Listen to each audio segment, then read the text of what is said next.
नमस्कार। आप सुन रहे हैं द बॉलीवुड रेडियो और मैं हूं आपके साथ आकाश। दोस्तों, किस्सा राजेश खन्ना का है और बात हो रही है 70 के दशक की। वो दशक जो राजेश खन्ना के नाम से हिंदी फिल्म इंडस्ट्री में जाना गया। वो दशक जो सिर्फ और सिर्फ राजेश खन्ना के नाम रहा। वो दशक जिसके तकरीबन 3 साल सिर्फ राजेश खन्ना और राजेश खन्ना के नाम से गूंजते रहे। उस दौर के गवाह रहे सलीम खान ने बड़े दार्शनिक अंदाज में एक बार बताया कि ये जो शोहरत की शराब है, इसका नशा अलग है और बहुत गहरा है।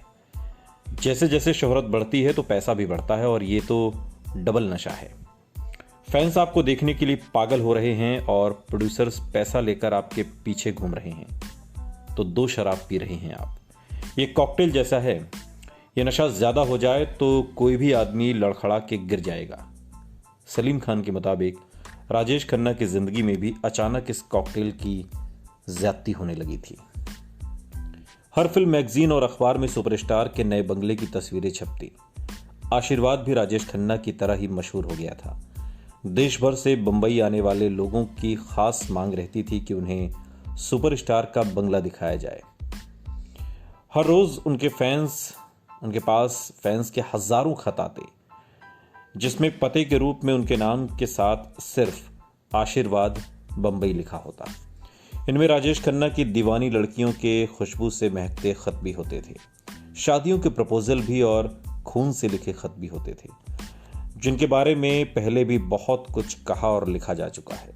मैंने खुद न जाने कितने पॉडकास्ट बनाए हैं इस पर। खतों की तादाद इतनी ज्यादा होती थी कि राजेश खन्ना ने उन खतों को छांट कर उनका जवाब देने के लिए बाकायदा एक शख्स रख लिया था। ये शख्स थे प्रशांत कुमार रॉय। प्रशांत राजेश खन्ना के ऑफिस सेक्रेटरी बन गए और तकरीबन 20 साल तक आशीर्वाद में काम करते रहे। प्रशांत बात के दिनों में बताते हैं कि फैन मेल का ढेर लग जाता था हर दिन। काका जी अक्सर आते थे और पूछते थे कि प्रशांत, आज सबसे अच्छे खत कौन से चुने। वो जोर जोर से खत पढ़ते थे और हमारी तरफ देखकर मुस्कुराते थे। वो फैंस के जज्बात देखकर हैरान हो जाते थे और हंसते हुए पंजाबी में कहते, हुण की करा, इधर से लोग उधर से लोग, खून दे लेटर, मैं क्या करूं, एक की हो गया। मैंने खुद देखा है कि हर रोज 2 से 3 खत खून से लिखे हुए आते थे। खतों के जवाब में काका जी के ऑटोग्राफ वाली तस्वीरें भेजने की जिम्मेदारी भी मेरी ही थी। ये बात प्रशांत रॉय ने बाद के दिनों में एक इंटरव्यू के दौरान कही। लड़कियों में काका की फैन फॉलोइंग की गवाह रही पत्रकार नीना अरोड़ा ने राजेश खन्ना के लिए उठे हिस्टीरिया की तुलना जंगल की आग से की। राजेश खन्ना के लिए फैंस की दीवानगी पिछली पीढ़ियों की हर मिसाल से आगे बढ़ गई थी। रातों में राजेश खन्ना का जिक्र किया जाता, महिलाओं की किटी पार्टी में, बुजुर्ग औरतों के कीर्तन में और नवयुवतियों के सपने में किसी न किसी तरह उनके होने का एहसास बराबर होता था। यूं लगने लगा जैसे वो हर सोच, हर पूर्वाग्रह, हर वक्त के पार चले गए हैं। हिंदुस्तान की लाखों लड़कियां राजेश खन्ना का दिल जीतने के लिए कुछ भी करने को तैयार थीं, लेकिन राजेश खन्ना का प्यार तो अंजू महेंद्रू थी। आशीर्वाद को सजाने की पूरी जिम्मेदारी अंजू ने अपने हाथ में ले ली। अंजू का ज्यादातर वक्त अब आशीर्वाद में ही बीतता था।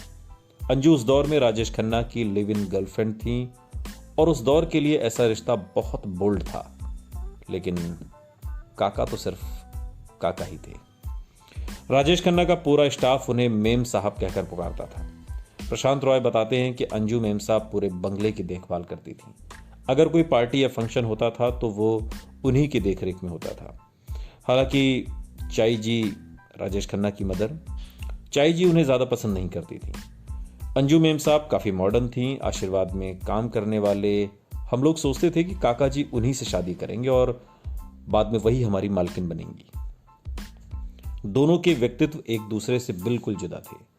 राजेश खन्ना एक इंट्रोवर्ट थे जिनकी परवरिश एक परंपरागत माहौल में हुई थी। वहीं अंजू एक बेहद आधुनिक परिवार से थी, जहां हर फैसले में घर की महिलाओं की भी पूरी भागीदारी होती थी और सपने देखने पर कोई पाबंदी नहीं थी। लेकिन रिश्ते के शुरुआती दिनों में प्रेमियों के बीच ऐसी बातों का ना तो जिक्र होता है और ना ही फिक्र। हर फिल्म के साथ राजेश खन्ना की कामयाबी सबको हैरान करती जा रही थी। हो सकता है कि अंजू को ये बात परेशान कर रही हो कि खुद उनका करियर उनकी उम्मीद के मुताबिक आगे नहीं बढ़ पाया, लेकिन राजेश खन्ना कभी भी नहीं चाहते थे कि उनकी होने वाली पत्नी फिल्मों में काम करे। उनके पंजाबी परिवार में पुरुष काम करते थे और महिलाएं घर संभालती थीं। ये बात राजेश खन्ना जानते भी थे और मानते भी थे। शायद उन्हें भी अपने जीवन साथी से ऐसी ही अपेक्षाएं थीं। राजेश खन्ना का मानना था कि अब वो सुपरस्टार हैं और उनके पास सब कुछ है, फिर अंजू को कमाने की क्या जरूरत है।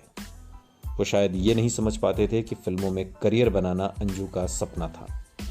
इस बात पर अंजू और राजेश खन्ना के बीच असहमति बनी रही हमेशा। फिल्म इंडस्ट्री में तो ये बातें भी कही जाती थीं कि सुपरस्टार राजेश खन्ना चाहें तो अंजू का करियर आगे बढ़ने में उनकी मदद कर सकते हैं, लेकिन ऐसा कभी हुआ नहीं। शायद राजेश खन्ना को लगने लगा था कि अंजू उनकी मर्जी के खिलाफ जा सकती हैं। राजेश खन्ना और अंजू में इस तरह के मतभेद तब भी हुआ करते थे जब राजेश खन्ना सुपरस्टार नहीं बने थे। कहते हैं कि ऐसे ही एक झगड़े के दौरान दोनों में बातचीत बंद हो गई थी और इसी दौरान दोनों के बीच में अचानक एक और किरदार आ गया। अंजू महेंद्रू की मुलाकात वेस्टइंडीज के मशहूर क्रिकेटर गैरी सोबर्स से हुई। उस दौर में वेस्टइंडीज की क्रिकेट टीम दुनिया की सर्वश्रेष्ठ क्रिकेट टीम थी और गैरी सोबर्स उसके स्टार क्रिकेटर थे। अचानक फिल्म मैगजीन में अंजू और गैरी की मुलाकातों की खबरें छपने लगी। अंजू महेंद्रू गैरी सोबर्स के साथ हुई अपनी इस नई दोस्ती को समझने की कोशिश ही कर रही थी कि वो हो गया जिसकी उन्हें उम्मीद नहीं थी। गैरी ने अंजू को कलकत्ता बुलाया और वहां पर उनका मैच था। एक शाम पार्टी में गैरी ने डांस करते हुए अचानक अंजू को प्रपोज कर दिया और सगाई की अंगूठी भी पहना दी। अंजू भी गैरी की तरफ आकर्षित थी। उन्होंने वो अंगूठी कबूल कर ली। ये अलग बात थी कि वो अभी भी राजेश खन्ना की गर्लफ्रेंड थी। अंगूठी के साथ अंजू बंबई वापस आ गई। जब राजेश खन्ना को इस बात का पता चला तो वो बौखला गए। जाहिर है बौखलाना ही था। गुस्से में वो अंजू पर चीखने चिल्लाने लगे। काफी देर तक अंजू से बहस करने के बाद वो अपना सिर पकड़कर किसी बच्चे की तरह रो पड़े। वो अंजू से प्यार करते थे और अब उन्हें यह डर सताने लगा था कि कहीं अंजू उन्हें छोड़कर न चली जाए। फिल्म पत्रिका स्टारडस्ट को दिए इंटरव्यू में अंजू ने उन दिनों को याद करते हुए बाद में कहा, सच कहूं तो उस समय मैं राजेश खन्ना के साथ रिश्ते में थी। हमारी किसी बात पर लड़ाई हुई थी और चिढ़कर मैंने गैरी से अफेयर कर लिया था, लेकिन इसका यह मतलब नहीं था कि मैं गैरी को पसंद करती थी। मुझे नहीं पता कि अगर काका मेरी जिंदगी में वापस नहीं आए होते तो क्या होता। मैंने काका के घर से ही गैरी को फोन किया और सगाई तोड़ दी। इस वाक्य के बाद राजेश खन्ना और अंजू महेंद्रू फिर से करीब आ गए, लेकिन अंजू को लेकर अब राजेश खन्ना बेहद पजेसिव हो चुके थे। वो हर वक्त अंजू के साथ रहना चाहते थे। जिस वक्त वो शूटिंग में व्यस्त होते थे या अंजू उनके साथ नहीं होती थी, वो ये जानना चाहते थे कि अंजू कहाँ है, किसके साथ है और क्या कर रही है। राजेश खन्ना पहले से ही तनाव में थे। फिर उनके ऐसे बर्ताव से उनके और अंजू के रिश्ते पर दबाव कम होने की बजाय बढ़ता चला जा रहा था। गैरी सोबर्स वाली इस घटना के बाद से राजेश अब अंजू के आने जाने पर रोक लगाने लगे थे। अगर अंजू अपने दोस्तों के साथ एक शाम बिताना चाहती तो राजेश खन्ना को ये अच्छा नहीं लगता था। इन दिनों को याद करते हुए बाद में अंजू ने अपने एक इंटरव्यू में कहा, वो इतना ज़्यादा शक करने लगा था कि मेरे घर पर फ़ोन करके ये पूछता था कि मैं कहाँ पर हूँ। वो बस ये चाहता था कि मैं हमेशा उसका इंतज़ार करती रहूँ। राजेश खन्ना के कई करीबी लोग इस बात से इत्तेफाक रखते हैं कि दिल और दोस्ती से जुड़े मामलों में राजेश खन्ना बहुत भावुक इंसान थे।